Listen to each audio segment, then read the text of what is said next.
This is Jordan Tower with JT News. Make sure you smash that like button, smash that subscribe. Let's get right into the news. Make sure you smash that like button. All right, so we got NBA Ben 10 pouring up in the hospital while getting his cut. I mean, this guy's a clown, bro. Let's be real, bro.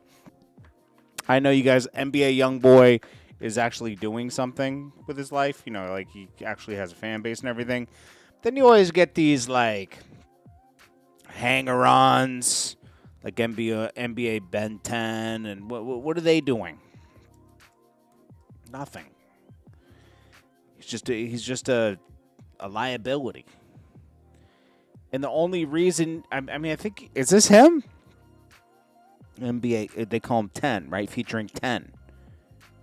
8,000 monthly listeners. You're friends with one of the biggest artists. And you have no monthly listeners. I mean, it's embarrassing. Allstar Jr. has more monthly listeners. Mob Untied. Even though everything that happened, the song only has 31,000 streams. Yeah, bro, music just isn't the same anymore. But it's not dead. It's just it's called a reboot. This is the big reboot. Okay, so Joe Budden believes that Drake will diss J. Cole on this album. I'm sure he'll say something about J. Cole bowing out of the beef. Because J. Cole was all ready to jump into beef with Kendrick and then backed out. It is what it is, all right?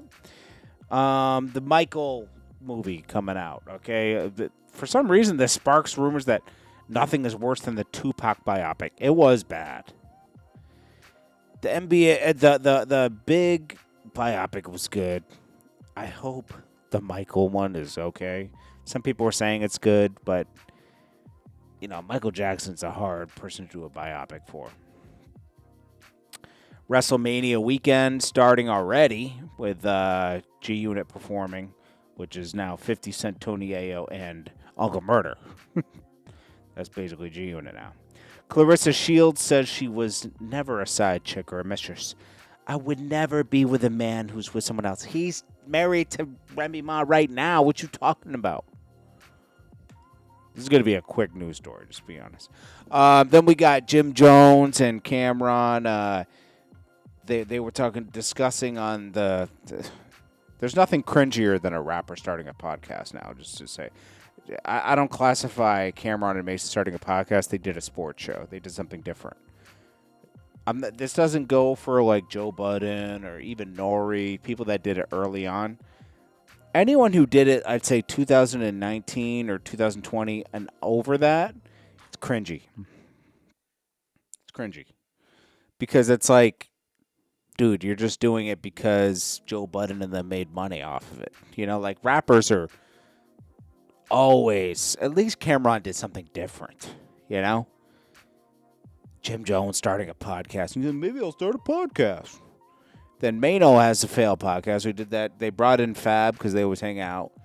And then they brought in, I don't know why Dave East is there, but he's there. It's a boring podcast, but they talked about Jim Jones and, the Dipset breaking up was the worst. You guys were best friends before. They were bringing that up, right? Okay, so when Camron came out, 97, 98, Jim Jones was his sidekick, basically, you know? Jim Jones did a lot. Jim Jones was important to the movement for Dipset, hands down, okay? 98 to 2005, Dipset wouldn't have been Dipset without Jim Jones, Camron, Freaky Zeke, and Joel Santana. You wouldn't have had the movement with all the other guys underneath. But Jim Jones is a snake. Because in 2006-07, he decided to go against Camron. He had his hit record, and he decided, okay, now's the time to make my move. He's a snake, and he just every time Camron tries to make things cool, Jim Jones comes with some other BS. He's bitter. He's one of those friends that's not a friend. It's a frenemy. He was never happy for Camron. He was always jealous and envious of Camron.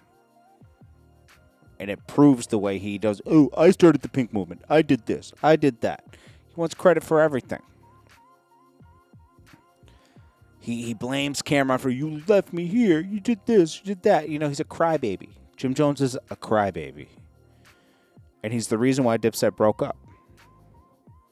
He got Jewels to move with him in a disloyal way instead of them working out their whatever differences they had in 2006. Or just being quiet about it until you can fix it in public. But you publicly went against him by siding with 50 Cent. So them sitting up there, yo, Camron, let's work it out. Shut up, Mano. Shut up. You sound stupid.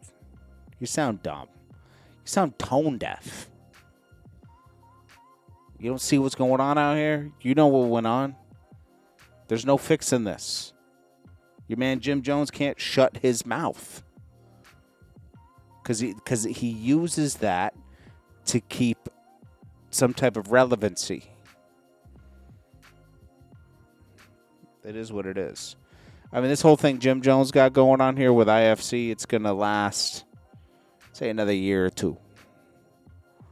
Because it's going to be too much. There's never going to be enough money being brought in to fund it. The money that they're bringing in on this podcast is going to have to be split 4 ways. These, especially Fab's not taking a pay cut. Like, oh, I understand you got overhead and this and that. Nah. Mano's going to want his check. He overspends as it is. He's only Angela Yee's sidekick. Like, come on, man. These rappers starting podcasts is because they can't sell records. Rapper Allstar Jr. was reportedly arrested by federal police for his alleged involvement in the Ben 10 shooting. Thought he was cleared of all that because he was defending himself, but I think this is going to bring an attention that Allstar Jr. did not want on him, to be honest with you. Because he ain't making that money with music. I don't know what else he does, but it's not music.